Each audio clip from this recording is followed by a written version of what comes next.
Start with NumPy hands-on, and this is a quick introduction to NumPy so that you know what exactly is NumPy and how does it work. So we will see more examples of NumPy later on, but it is just a quick introduction to NumPy. So I'm having a new notebook here in the Anaconda Jupyter Lab environment, and we are having NumPy. So I will just import NumPy as np.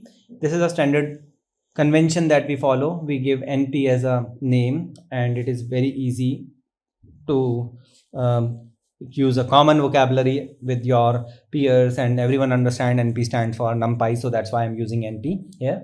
And once we do this thing like numpy as np, we import it, that then we can also see which version of numpy we are using. And this is helpful when you are, let's say, raising a request, maybe on Stack Overflow, or you are asking a question, or you are having some issue. So then you can actually get to know like which version of numpy I am having right now.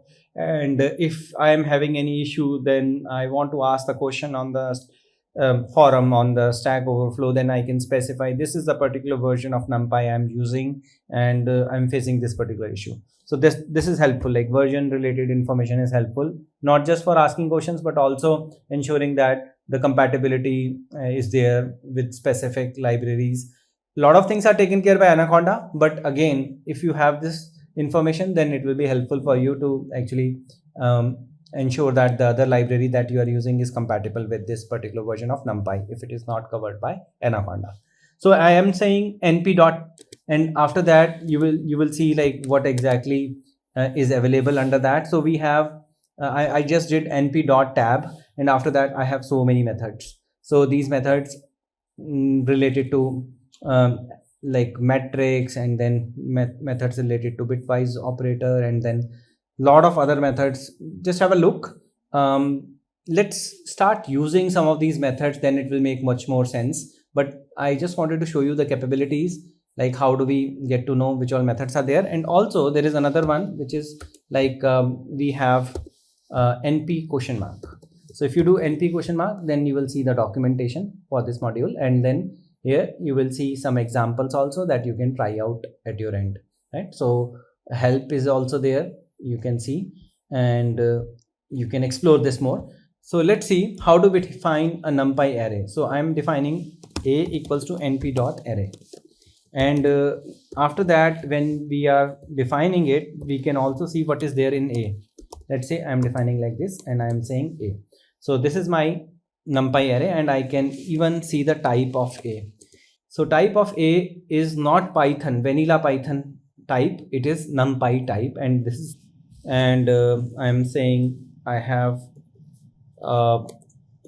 let's say some float value, and I'm saying 3, and I'm running this, and when I execute b, then you can see it has converted other elements also to float. So it is implicit typecasting which is happening, because one element was float, so other elements are also treated as float, because it is homogeneous data type, it is not list. So list can have heterogeneous types, but here it is all homogeneous type. I am defining a matrix. Let's say matrix is equal to np dot array, and I am defining 2D array. So here this is one, and then another one. So I am just defining this 2D array here, and I am specifying some of the elements. So let's say I define this, and another one like this, and this one is 6, 7, maybe 8. So this is my matrix, and this matrix looks like this. Now this matrix, I can always do a lot of operations on this matrix. So these operations, there are so many operations. So I will just quickly choose transpose operation, and I will run it. So when I transpose, then it is able to give me transpose of the matrix so quickly, so easily, without actually writing any loops. I am able to achieve it. I can also define another matrix. Let's say I define this, and I'm saying np dot random. I'm defining this matrix through some random number generator, and I'm saying I need 3 by 3 matrix, and I'm scaling it by 10, and I got another matrix, and I'm just running it, and I got these values. These are random number generated 3 by 3 dimensions, and I can take dot product of these two. So I can simply say np dot, and I have one matrix and I have another matrix. So I'm running it, and I'm able to achieve the dot product of these two matrices without writing any loops, right? And I can also do another thing, like this is another convenient way of writing the same thing. So this and this both are giving me same results. So this is like a newer syntax compared to this one. So I hope you got an idea how to work with NumPy.